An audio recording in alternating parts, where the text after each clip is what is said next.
और अब बात करते हैं पश्चिम बंगाल में बदलते हुए राजनीति के रंग की, जहां पर सत्ता बदलने के साथ ही सियासतदानों के सुर भी बदलने लगे हैं। ममता बनर्जी की हार और इस हार के बाद नेताओं की बदलती जुबान ये साबित करती है that character is like a tree and reputation like it's shadow. मतलब जब कोई नेता अपना सुर बदलता है तो उसकी रेप्यूटेशन बदल जाती है, और इसका सीधा एग्जाम्पल है रिजू दत्ता, जो हाल ही में टीएमसी से निलंबित हुए और निलंबन के बाद अब उनकी जुबान से बीजेपी के लिए फूल झड़ रहे हैं।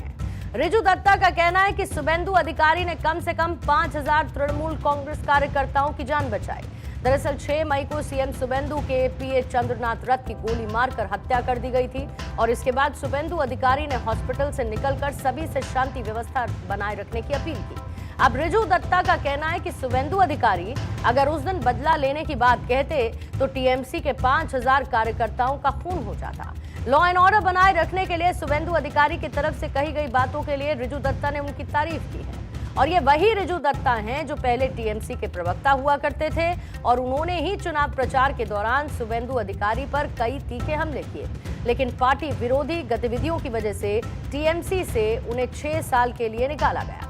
अब रिजू दत्ता शुभेंदु अधिकारी की तारीफों के कसीदे पढ़ रहे हैं। शुभेंदु अधिकारी मुख्यमंत्री बन के 2 दिन हुआ है, सिर्फ 2 दिन, बट इस 2 दिन के अंदर उन्होंने कम से कम 5000 तृणमूल कांग्रेस कर्मी का जान बचाया। उन्होंने मुख्यमंत्री शपथ लेने से पहले 6 तारीख को उनके पीए को गोली मार दी गई, एकदम सिनेमा स्टाइल में, जैसे हम लोग वेब सीरीज नहीं देखते मिर्जापुर वगैरह।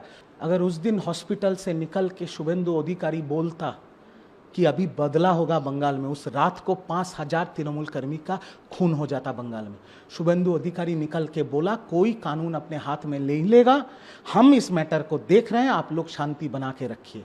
तो शुभेंदु अधिकारी मुख्यमंत्री बन के बंगाल के लिए कुछ किया है या नहीं किया है?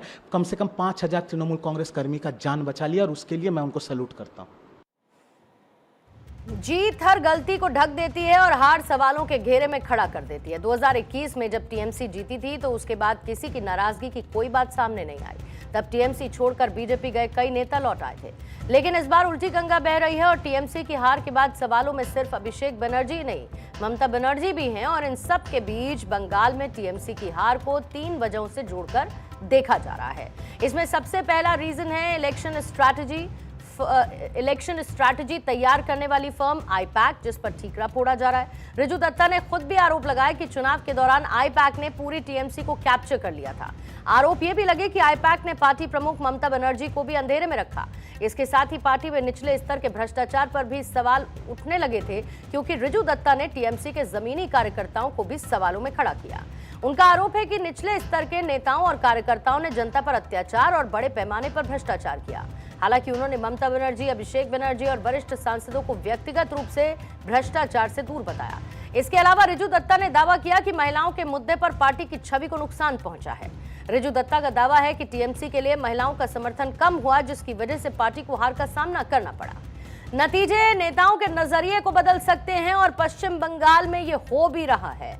इसीलिए जो नेता नतीजे आने से पहले तक टीएमसी नेतृत्व का बचाव करते नहीं थकते थे, अब वो खुलकर नाराजगी दिखाने लगे हैं। नेतृत्व पर हार का ठीकरा फोड़ने लगे हैं, और निशाने पर सबसे आगे टीएमसी के महासचिव अभिषेक बनर्जी हैं, और साथ ही चुनाव कैंपेन संभाल रही संस्था आईपैक के अधिकारी भी और कर्मचारी भी। एक विधानसभा में हमने आईपैक के प्रतीक जैन या ऐसे जो लोग थे उनको हमने रिपोर्ट दिया, ये विधानसभा में 10,000 माइनस है, पर वही रिपोर्ट जब अभिषेक बनर्जी और तृणमूल कांग्रेस को दिया जा रहा है उसमें प्लस 20,000 करके दिया जा रहा है। ऐसे पार्टी को सैबोटाज किया आईपैक। ना दीदी, ना अभिषेक दा, ना सीनियर एमपी कल्याण बनर्जी या शोभनदेव चट्टोपाध्याय जो आज हमारे नेता प्रतिपक्ष है, इन लोगों ने कोई करप्शन नहीं किया। मैं ओपनली बोल रहा हूं, दीदी के ऊपर कोई उंगली नहीं उठा सकता, पर जो lower level cadres of Trinamool Congress like councillor, panchayat के जो प्रधान है, पंचायत समिति के जो मेंबर है, जिला परिषद के जो मेंबर है, ब्लॉक सभापति जो है, ये लोग इतना लोगों पे अत्याचार करके पैसा उठाया है ना, लोग गुस्से में उनके खिलाफ वोट दिया है, तृणमूल के खिलाफ वोट दिया। ऐसा कहा जाता है that in the theater of politics the mask changes with every new act. अब तक टीएमसी महासचिव अभिषेक बनर्जी पार्टी के मेन स्ट्रैटेजी बनाने वाले और ममता बनर्जी के बाद दूसरे सबसे प्रभावशाली नेता बनकर उभरे, लेकिन एक चुनावी हार ने उनको कटघरे में खड़ा कर दिया और बंगाल में नेता सिर्फ आवाज नहीं उठा रहे बल्कि पूरी पार्टी के खिलाफ मोर्चा खोल दिया है।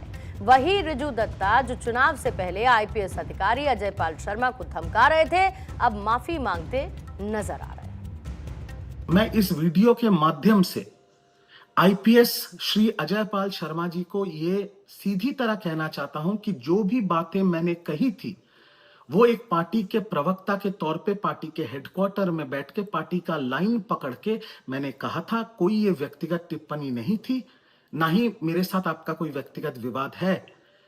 और मैं उस शब्दों के लिए, जो शब्द मेरे मुंह से निकला था, भले ही मैं पार्टी का प्रवक्ता हूं, उस शब्दों का व्यवहार करने के लिए और वो शब्द आपके खिलाफ यूज करने के लिए मैं इस वीडियो के माध्यम से मैं आपसे बिना शर्त की माफी मांगता हूं। तो रिजू दत्ता का ये हृदय परिवर्तन महज एक स्टेटमेंट नहीं है बल्कि बंगाल की बदलती फिजाओं का असर है, जो ये साबित करता है कि राजनीति में कुर्सी खिसकते ही लॉयल्टी अपना दामन बदल लेती है। जैसा कि कहा गया है that success has many fathers but failure is an orphan, यानी जीत का श्रेय लेने के लिए तो पूरी दुनिया खड़ी होती है, लेकिन हार के सन्नाटे में अक्सर अपने ही साथ छोड़ जाते हैं। राजनीति के इस रंगमंच पर हर नए अंक के साथ चेहरों के मुखौटे बदल रहे हैं। अब देखना यह है कि हार के इस भंवर से टीएमसी खुद को उबारती कैसे है और वफादारी का यह मौसम आगे और कितने रंग बदलता है।